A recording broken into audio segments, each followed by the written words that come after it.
Hello friends, मैं हूं Uma मेडमाइन channel की ओर से। कैसे हैं आप सभी? उम्मीद है कि आप सभी अच्छे होंगे और इसी उम्मीद के साथ हम आज की जो हमारी क्लास है उसको स्टार्ट करेंगे, जिसका टॉपिक है difference between hyperthyroidism and hypothyroidism. अभी आपको पता भी होगा कि हमारी जो प्रीवियस क्लास थी उसका टॉपिक था थायराइड ग्लैंड, जिसमें हमने उसके हार्मोन, थायराइड ग्लैंड का इंट्रोडक्शन, हार्मोन एंड उसके फंक्शंस क्या हैं, ठीक है, उनकी मैकेनिज्म क्या है, वो सब चीज़ों को हमने डील किया था। बट जो हमारी आज की क्लास रहेगी वो बिल्कुल इनके डिफरेंस पे रहेगी, ठीक है, कि हाइपरथायरॉयडिज्म और हाइपोथायरॉयडिज्म के पेशेंट के साइन एंड सिम्टम्स क्या रहेंगे। इसको हम बहुत ही इजी वे में करने वाले हैं, ठीक है, ताकि आपको लॉन्ग टर्म के लिए याद रहे, ठीक है। तो बिना टाइम को वेस्ट करते हुए हम स्टार्ट करते हैं आज के टॉपिक को। So let's start. स्टार्ट करते हैं। अब हम अपना डिफरेंस हाइपरथायरॉयडिज्म को हम सबसे पहले डील करने वाले हैं। देखो, हाइपरथायरॉयडिज्म क्या है? नाम है जैसे कि हाइपर और थायरॉयडिज्म, मतलब क्या होता है, इसके अंदर जो थायराइड हार्मोन होते हैं वो क्या होते हैं, वो उनका सिक्रेशन ज़्यादा होता है। Increase secretion of thyroid hormone is hyperthyroidism. इसका कोज क्या है? जो हाइपरथायरॉयडिज्म है इसका जो मेनली कोज माना जाता है, most common, not mainly, most commonly जो कोज होता है वो होता है ग्रेव्स डिजीज, ठीक है। इसमें क्या होता है, आपके जो थायराइड हार्मोन होते हैं उनका सिक्रेशन बढ़ जाता है। अब नॉर्मल क्या होता है, जो मैंने आपको हार्मोन का रेगुलेशन बताया था पिछली क्लास में, वो क्या था कि जो अपना हाइपोथैलेमस होता है, क्या होता है, हमारा हाइपोथैलेमस होता है। हाइपोथैलेमस टीआरएच यानी थायराइड रिलीजिंग हार्मोन रिलीज करता है, जो एंटीरियर पिट्यूटरी पर वर्क करता है, और एंटीरियर पिट्यूटरी उसके रिस्पॉन्स में टीएसएच रिलीज करते हैं, जो थायराइड स्टिमुलेटिंग हार्मोन होता है, जो थायराइड जो ग्लैंड है उसको स्टिमुलेट करता है, ठीक है। फिर जाके आपका synthesis and T3 and T4 का सिंथेसिस होता है, ठीक है। ये नॉर्मल प्रोसेस थी ये, ठीक है। नॉर्मली क्या होता है, टीएसएच कंबाइन करता है with the surface receptor of thyroid cells. जो थायराइड सेल्स हैं उनके सरफेस रिसेप्टर पर जाकर क्या होता है, कंबाइन हो जाता है, जिसकी वजह से synthesis and secretion of thyroid hormone होता है, ठीक है। बट ये तो था नॉर्मली, पर ग्रेव्स डिजीज के अंदर क्या होता है, ग्रेव्स डिजीज के अंदर जो बी लिम्फोसाइट होती है, प्लाज्मा सेल, वो क्या प्रोड्यूस करती हैं, वो इस डिसऑर्डर के अंदर, इस डिजीज के अंदर वो क्या प्रोड्यूस करती है, जो प्लाज्मा सेल्स है वो ऑटो इम्यून एंटीबॉडीज प्रोड्यूस कर देती हैं, ठीक है। वो ऑटो इम्यून एंटीबॉडीज क्या है, thyroid stimulating auto antibodies, TS, thyroid stimulating auto antibodies, ये क्या करती है, वो प्रोड्यूस करती हैं। अब ये एंटीबॉडीज क्या करती हैं, तो अब ये जो थायराइड स्टिमुलेटिंग ऑटो एंटीबॉडीज हैं, ठीक है, जो क्या हो गई, अब हमारी जो प्लाज्मा सेल्स उन्होंने जो प्रोड्यूस की हैं, अब ये जो एंटीबॉडीज होंगी ये क्या करती है, ये एक्ट करती हैं लाइक TSH, जो हमारा थायराइड स्टिमुलेटिंग हार्मोन था ना, उसकी तरह एक्ट करती हैं, ठीक है। जैसे वो बाइंड होता था ना मेम्ब्रेन के साथ, वैसे अब ये बाइंड हो जाएगी। लाइक हमारे बॉडी के अंदर हाइपरथायरॉयडिज्म की जो मोस्ट कॉमन कोज जो हमने बताया ग्रेव्स डिजीज हैं, उसमें क्या होता है, अगर समझने के लिए बात करें तो एक बहरूपिया आ जाता है जो TSH की तरह ही काम करता है, ठीक है। वो क्या करेगा, बाइंड कर जाएगा उसके साइड पर, ठीक है, थायराइड पर, जिसकी वजह से क्या करता है, जैसे वो TSH एक्टिवेट करता था थायराइड फॉलिकुलर सेल्स को, वैसे भी अब यही भी क्या करेगा, एक्टिवेट कर देगा, जिसकी वजह से क्या होगा, रिजल्ट भी वही, hyper secretion of thyroid hormone, ठीक है। लाइक हमारा कोई एक पर्सन था जो कुछ चीज़ों को कंट्रोल कर रहा था, ठीक है, किसको कंट्रोल करता है, यहाँ पे थायराइड हार्मोन या हार्मोन सिक्रेशन को। अब उसकी जगह पर इस ग्रेव्स डिजीज में कोई बहरूपिया आ जाता है और वो जाके सारे काम करवाने लग जाता है, ठीक है। अब इसने करवा दिया, ठीक है, थायराइड का इसने क्या कर दिया, सिक्रेशन करा दिया, लेकिन दिक्कत क्या है, दिक्कत ये है कि जो हमारे वाला बंदा था, यानी जो हमारे वाली TSH थी ना, वो क्या करती थी, सिर्फ कुछ आवर तक या 1 आवर तक, एन आवर तक हमारी काम करती थी, ठीक है, जिसकी वजह से जो हार्मोन है वो बैलेंस में था, ठीक है। लेकिन जो ये बहरूपी आया है, ये जो एंटीबॉडीज है वो क्या करती है, लॉन्ग टाइम के लिए काम करती है, यानी 12 आवर्स, ठीक है, जबकि हमारा जो TSH था वो 1 आवर तक, एन आवर तक काम करता था, ठीक है, जिसकी वजह से यानी 12 घंटों तक अगर TSH मतलब थायराइड हार्मोन रिलीज होगा तो यानी हाइपर सिक्रेशन हो रही है, ठीक है, तो क्या होगा, यानी बॉडी के अंदर T3 एंड T4 का लेवल क्या जाएगा, बढ़ जाएगा। लेकिन वही अब यहाँ पर एक क्लिनिकल चीज़ आती है, ये जो चीज़ें हम, ये तो हमें देखो, ये हमें याद रह जाता है कि हाइपरथायरॉयडिज्म के अंदर T3 T4 का लेवल बढ़ जाता है, लेकिन जब हम क्लिनिकल्स में देखते हैं तो एक चीज़ जो तुम्हें जो कन्फ्यूज भी करती है बहुत से लोगों को, वो होता है TSH का। अब नाम है हाइपरथायरॉयडिज्म तो हम देखते हैं T3 भी बढ़ेगा, T4 भी बढ़ेगा, और जो हम मान लेते हैं वो है TSH भी बढ़ जाएगा, क्योंकि हाइपर है तो सब चीज़ हाइपर, यानी सब कुछ बढ़ा दो। लेकिन लेकिन लेकिन यहाँ थोड़ा सा रुकिए। अब देखो, मैंने कहा कि अब क्या था, जो वो आपका क्या बोलते हैं एंटीबॉडीज आई, वो 12 आवर के लिए काम करे, उन्होंने क्या कर दिया, सिक्रेशन बढ़ा दिया। बॉडी का जो फीडबैक मैकेनिज्म है वो क्या देता है, नेगेटिव फीडबैक देता है कि बहुत हो गया है, T3 T4 बहुत ज़्यादा हो चुका है, तो वो क्या करेगा, ऊपर किसको करेगा, हाइपोथैलेमस को। हाइपोथैलेमस किसको कमांड देगी, अपनी एंटीरियर पिट्यूटरी को, ठीक है। वो TSH को क्या करेगा, कम करेगा। TSH जो अभी तक आया भी नहीं था, या TSH जो एक्टिवेट ही नहीं हुआ था या कम हुआ था, यानी वो और कम हो जाएगा उसके ऊपर, वो तो या तो 0 हो जाएगा या बहुत कम हो जाएगा, ठीक है। जबकि वो तो आया ही नहीं था, उसकी जगह कोई और आया था। वो कौन था, आपकी एंटीबॉडीज थी, दूसरी थी, ठीक है। थायराइड स्टिमुलेटिंग ऑटो एंटीबॉडीज थी, वो जाकर सिक्रीशन करवाने लग रही थी। लेकिन जो हमारा मेन बंदा था, जिसका काम था, यानी TSH का जो काम था, वो ये कर रही थी। तो इससे क्या हुआ, उस नेगेटिव मैकेनिज्म की वजह से हमारा TSH का प्रोडक्शन क्या हो जाएगा, डिक्रीज हो जाएगा, सप्रेस हो जाएगा। हम यहाँ डिक्रीज वर्ड नहीं बोलेंगे, सप्रेस बोलेंगे, क्योंकि इतना ज़्यादा बॉडी के अंदर T3 T4 हो गया है कि उन्होंने उसको वो कहा बस बंद करो, जबकि उसने तो भी काम स्टार्ट भी नहीं किया था। तो इस कंडीशन में अगर मैं हाइपरथायराइडिज्म का अगर आपको क्लिनिकल सीन बताऊँ तो क्या रहेगा, उसकी T3 T4 लेवल तो इंक्रीज रहेंगी, इंक्रीज T3 एंड T4, और वही TSH का लेवल क्या होगा, डिक्रीज होगा, ठीक है। 0 होगा, ऑलमोस्ट 0 होगा, या फिर लो होगा, ठीक है। तो ये हाइपरथायराइडिज्म वाले पेशेंट की क्लिनिकल प्रोफाइल, ठीक है। तो अब हम बात करेंगे sign and symptoms of hyperthyroidism, ठीक है। अभी तक का ये सभी समझ में आया, सिम्टम्स बहुत ईजी हैं, हमने पिछले में जो फंक्शन पढ़े थे ना, हम उन्हीं से कोरिलेट करेंगे, ठीक है। अब हम बात करते हैं हाइपोथायराइडिज्म के साइन एंड सिम्टम्स को लेकर, ठीक है। इसके साइन एंड सिम्टम्स को याद करने से पहले एक चीज़ देख लीजिए। जो हाइपरथायराइडिज्म होता है ना, उसको हम आप पहले मुझे ये बताइए, मैंने आपको प्रीवियस क्लास में भी बताया था कि जो हाइपरथायराइडिज्म और एक तरफ हाइपोथायराइडिज्म है, जो हाइपरथायराइडिज्म वाला बंदा होगा वो कूल बॉय होगा, कूल बॉय या गर्ल, या फिर हाइपोथायराइडिज्म वाला बंदा। देखो चलो मैं बता ही देती हूँ आपको उसको कैसे याद करना है। कि जो हाइपर रहता है ऑब्वियसली क्या है, वो क्या वो कूल हो सकता है, नहीं, वो कूल तो नहीं होगा। तो क्या होगा, हॉट बॉय या फिर गर्ल, ठीक है, मैन वुमेन वटेवर, ठीक है। तो हाइपरथायराइडिज्म वाला क्या होगा, वो हॉट पर्सनैलिटी वाला बंदा होगा, ठीक है। इससे अब हम हर चीज़ को कोरिलेट करते हुए याद करेंगे, ठीक है।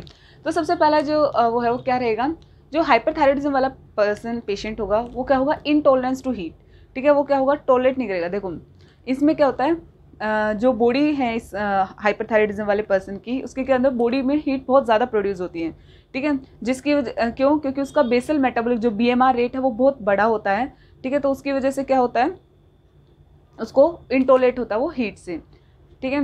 क्योंकि इसके अंदर एक्सेस में क्या होता है, थायराइड हार्मोन होते हैं, ठीक है। ये हम बता चुके हैं।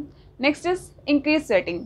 अब इंक्रीज स्वेटिंग, देखो 2 रीज़न। पहली बात तो उस पेशेंट के, उस बंदे के अंदर क्या हो रहा है, इतना ज़्यादा हीट प्रोड्यूस हो रहा है, BMR उसका बढ़ा हुआ है, ठीक है, तो उसकी वजह से स्वेटिंग। लेकिन एक जो बेसिक कारण है वो क्या है, इसके अंदर जो हाइपरथायराइडिज्म वाले पेशेंट होते हैं उनके अंदर क्या होता है, उनके अंदर वेजोडाइलेशन होता है। वेजोडाइलेशन क्यों होता है, क्योंकि बहुत उनका मेटाबॉलिज्म बहुत ज़्यादा होता है। हाइपरथायराइडिज्म वाले पेशेंट का मेटाबॉलिज्म बहुत ज़्यादा होता है, जिसकी वजह से इंक्रीज क्या होता है, मेटाबोलाइट्स बढ़ जाते हैं, जिसकी वजह से क्या होता है, वेजोडाइलेशन। ये तो चीज़ होगी बुकिश, ठीक है। लेकिन आपको ऑल टाइम याद रखना है। देखो जैसे मैंने तुम्हें बताया कि आपको एक चीज़ है, हाइपरथायराइडिज्म कहते हैं, आपके जो दिमाग में हिट करनी चाहिए वो चीज़ क्या होगी, इस बंदे के अंदर हॉट पर्सनैलिटी वाला बंदा है तो इसके अंदर हीट से इंटॉलरेंस होगा, क्योंकि बहुत ज़्यादा गर्मी है, इतनी ज़्यादा कि, क्योंकि मैंने क्या कहा था, थायराइड हार्मोन को मैंने बताया था कि आप इसको क्या याद रखना है, एक आग है एक तरह से, ठीक है। यानी इसके अंदर जो एक पर्सन है जिसको हाइपरथायराइडिज्म है, यानी उसके अंदर बॉडी के अंदर बहुत ज़्यादा आग है, तो यानी जितना भी खाएगा जल्दी जल्दी डाइजेस्ट करेगा,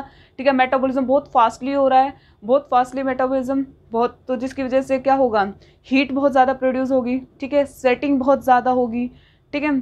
और दूसरी बात, अब इतना ज़्यादा क्या हो रहा है, वो क्या बोलते हैं, वो मेटाबॉलिज्म इतनी जल्दी जल्दी हो रहा है, उस बंदे के अंदर क्या होता है, उसकी GI मोटिलिटी बहुत ज़्यादा बड़ी होगी, तभी तो खाना डाइजेस्ट हो रहा है धीरे जल्दी जल्दी। तो इस पेशेंट को चांसेस होते हैं डायरिया होने के, ठीक है। जब हम इनको डिफ्रेंशिएट करते हैं ना कि हाइपरथायराइडिज्म वाले बंदे को डायरिया होगा या कॉन्स्टिपेशन होगा, ऑब्वियसली इसको क्या होगा, डायरिया होगा, ठीक है। क्योंकि हर कुछ वो तो एक आग है, जितना जो भी डालो खाए जा रहा है और खाए जा रहा है वो बंदा, ठीक है। तो आपने कभी सुना होगा बहुत सारे बंदे जो बोलते हैं कि वो खा रहे हैं, मतलब वैसे नॉर्मल कंडीशन में भी होता है, उनको अदर वो भी हो सकती है, लेकिन मैं बात हाइपरथायराइडिज्म वाले उनकी कर रही हूँ। उनको क्या होता है, वो जो भी खाता है बहुत जल्दी उनको पचता है, उनको बहुत जल्दी डाइजेस्ट होता है, चांसेस ऑफ डायरिया, ठीक है। Next one is muscular weakness. Muscular weakness क्यों, क्योंकि उसके अंदर, उन पेशेंट के अंदर क्या होता है, प्रोटीन का कैटाबॉलिज्म बहुत ज़्यादा होता है, ठीक है, बहुत ही वीक होंगे, ठीक है, मस्कुलर वीकनेस होगा। Next is nervousness, extreme fatigue, inability to sleep, psychoneurotic symptom, hyper excitability, extreme anxiety and worry. अब मेरी बात ध्यान से सुनो। अब एक तरह से ये है कि उस बंदे का, मैंने कहा था हाइपरथायराइडिज्म के अंदर सीनस बहुत ज़्यादा एक्टिवेट हो जाता है हर चीज़। अब एक चीज़ सोचो, जो बंदा बहुत ज़्यादा स्ट्रेस ले रहा है, मतलब बहुत ज़्यादा उसके अंदर थॉट प्रोसेस सब कुछ बढ़ गया है, हर चीज़ एक्सट्रीम पे है, ठीक है, बहुत ज़्यादा सोच रहा है, क्या वो सो पाएगा? आप खुद से सोचो, जब आपको कभी भी आपके अंदर बहुत सारे थॉट प्रोसेस चल रहे हैं माइंड में, कि आप आराम से साउंड स्लिप ले पाते हो? आप थक जाते हो लेकिन आप सो नहीं पाते हो। तो इस बंदे के अंदर ऐसा ही होगा, वो एक्सट्रीम फटीग होगी, उसको बहुत ज़्यादा थका हुआ है, नर्वसनेस है, लेकिन वो सो नहीं पा रहा है, लेकिन उसको नींद, मतलब थकावट की वजह से नींद आ रही है, लेकिन वो सो भी नहीं पाएगा क्योंकि इतने ज़्यादा थॉट प्रोसेस हो जाते हैं, ठीक है। साइकोन्यूरेटिक सिम्टम्स ने एक हाइपर एक्साइटेबल हो जाएगा, एक्सट्रीम उसको एंजाइटी होने लगेगी, ठीक है। ये मैंने आपको सब बता चुकी हूँ, क्योंकि जब मैंने इनका फंक्शन बताया था मैंने आपको साथ के साथ इनका बता दिया था कि हाइपरथायराइडिज्म में क्या होगा और हाइपोथायराइडिज्म में क्या होगा। Next is exophthalmos. ये क्या होता है? इसके अंदर प्रोट्रूजन ऑफ आईबॉल, जो आंखें ना ऐसे, ये मेन क्या बोलते हैं, मेन साइन है, ठीक है। इसमें क्या होता है, आंखें जो है ना उस पेशेंट की बिल्कुल बाहर आ जाती हैं, ठीक है, बाहर आने को हो जाती है। तो ये इसका मेन सिम्टम्स है, ग्रेव डिजीज में हम देखते हैं, ठीक है। ये क्यों होता है? क्योंकि जो रेट्रोऑर्बिटल जो टिश्यू है उनमें स्वेलिंग हो जाती है, जिसकी वजह से जो आईबॉल है वो बाहर की तरफ निकल के, मतलब ऐसा लगता है जैसे आंखें बाहर आ गई उस पेशेंट की, ठीक है। Next one is polycythaemia. Polycythaemia, जैसे कि मैंने आपको बताया था कि जब हाइपरथायराइडिज्म यानी थायराइड के जो हार्मोन है वो ज़्यादा होंगे तो क्या होगा, वो एक्सेलरेट कर देते हैं पॉलीसाइथीमिया की एक्टिविटी को, ठीक है। जो थायराइड हार्मोन होते हैं वो एक तरह से कॉमन सा आइडिया कहें तो हर चीज़ को बढ़ा रहा है थायराइड हार्मोन, ठीक है। नॉर्मल कंडीशन में थोड़ा सा बढ़ा रहा था, अब हो गया हाइपर तो हर चीज़ बहुत ज़्यादा हो जाएगी, ठीक है। तो इस पेशेंट को यानी एनीमिया तो नहीं होगा, लेकिन अगर मैं बात करूँ हाइपर और हाइपर, अगर हाइपर वाले को पॉलीसाइथीमिया हो रहा है तो कहीं ना कहीं अगर मैं हाइपो की बात करूँ तो उसको कहीं ना कहीं एनीमिया नहीं होगा, ठीक है। तो उस वाले केस में एनीमिया आ जाएगा। Next one is tachycardia. Tachycardia and atrial fibrillation, क्योंकि क्या करती है, heart rate, force of contraction सबको क्या कर देता है, बढ़ा देता है। तो ये थे हमारा हाइपरथायराइडिज्म के साइन एंड सिम्टम्स, ठीक है। अब हम देखेंगे हाइपोथायराइडिज्म वाले पेशेंट में क्या साइन एंड सिम्टम्स रहेंगे, ठीक है। आइए अब देखते हैं हम हाइपोथायराइडिज्म के बारे में। हाइपोथायराइडिज्म क्या होता है? नाम ही है डिक्रीज सिक्रेशन, जैसे कि नाम सजेस्ट कर रहा है कि हाइपो मतलब डिक्रीज, मतलब कम, थायराइडिज्म मतलब थायराइड हार्मोन, ठीक है। Decrease secretion of thyroid hormone is hypothyroidism. अब जो हाइपोथायराइडिज्म होता है वो क्या कर सकता है, देखो अगर ये बच्चों में होगा, इसमें दो कंडीशन आप देखोगे, एक मिक्स्ड एडिमा, एक क्रेटिनिज्म। बड़ों में जो होता है, अगर ये किस में हो, अडल्ट में हो तो क्या होगा, वो मिक्स्ड एडिमा होगा, वहीं चिल्ड्रन में हो तो क्रेटिनिज्म होगा। अब जैसे कि मुझ जैसे कुछ बच्चे स्टूडेंट जो क्या करते हैं, जो मैं कंफ्यूज हो जाती थी, मिक्स्ड एडिमा किस में होता है, क्रेटिनिज्म किस में होता है। कभी भी एक रूल बना लो, अगर किसी चीज़ में पजलिंग हो ना, उसको बिल्कुल अपनी नॉर्मल लाइफ की जो चीज़ें उनसे जोड़ दो, कुछ भी करके उसका कुछ वो बना लो connection. Like M for mature, mature कौन होते हैं, एडल्ट होते हैं। सी फॉर, जो सी को चाइल्ड से कर सकता है तो चिल्ड्रन में होता है, ठीक है। अब जो मोस्ट कॉमन कोज है, हम यहाँ पे पीडियाट्रिक और उसमें नहीं जा रहे हैं, सीधा हमारा जो मेन फोकस रहेगा हाइपर और हाइपर का डिफरेंस उसमें करेंगे, ठीक है। लेकिन मोस्ट कॉमन कोज क्या होता है, मिक्स्ड एडिमा। हम अडल्ट की बात करें तो हेसिमेटोज थायराइडाइटिस होती है, जो कि एक ऑटोइम्यून डिजीज है। उसका मोस्ट कॉमन क्या होता है, मिक्स्ड एडिमा, उसकी वजह से होता है, मोस्ट कॉमनली उसकी वजह से, ठीक है। तो हाइपोथायराइडिज्म, अब हम बात करने वाले हैं इसके जनरल फीचर्स के बारे में, ठीक है, जो कि अपोजिट रहेंगे किससे, हाइपरथायराइडिज्म वाले से, ठीक है। तो अभी देखते हैं उनके बारे में। अब बात करते हैं हाइपोथायराइडिज्म के सिम्टम्स, साइन एंड सिम्टम्स पे। तो जैसे कि मैंने पहले बताया था कि हाइपोथायराइडिज्म वाले पेशेंट को क्या होने के चांसेस हैं, क्या उसको पॉलीसाइथीमिया होगा, नहीं, उसको चांसेस होंगे किसके, एनीमिया होने के चांसेस ज़्यादा होंगे, ठीक है। नेक्स्ट इज, क्योंकि जैसे मैंने बताया था उसमें अगर बढ़ जाता है हाइपरथायराइडिज्म में तो इसमें क्या होगा, एरिथ्रोपोइसिस जो प्रोसेस है वो डिक्रीज हो जाएगी, ठीक है।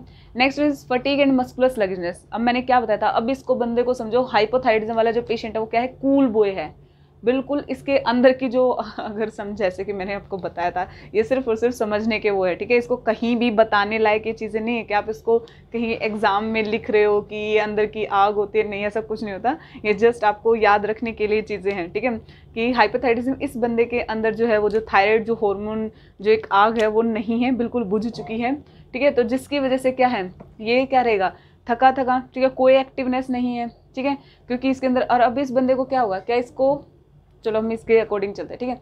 अब ये बंदा क्या रहेगा, थका थका, ठीक है, एक्सट्रीम सोमनोलेंस, बहुत ज़्यादा सोएगा, ये इसने जैसे अपना सब कुछ बिल्कुल रिलैक्स होकर, sleeping up to 14 to 16 hours per day, ठीक है।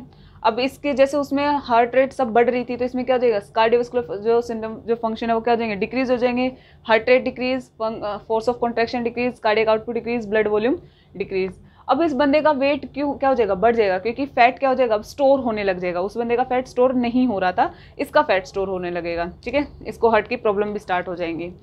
फिर अब क्या है, कॉन्स्टिपेशन, उस वाले को क्या रहता, उसके अंदर जीआई मोटिलिटी बढ़ चुकी थी, अब इसके अंदर क्या होंगे, क्या इसकी जीआई मोटिलिटी बढ़ेगी, नहीं, इसकी डिक्रीज, इसका सब कुछ ऐसे बिल्कुल है ना स्टॉप, ठीक है।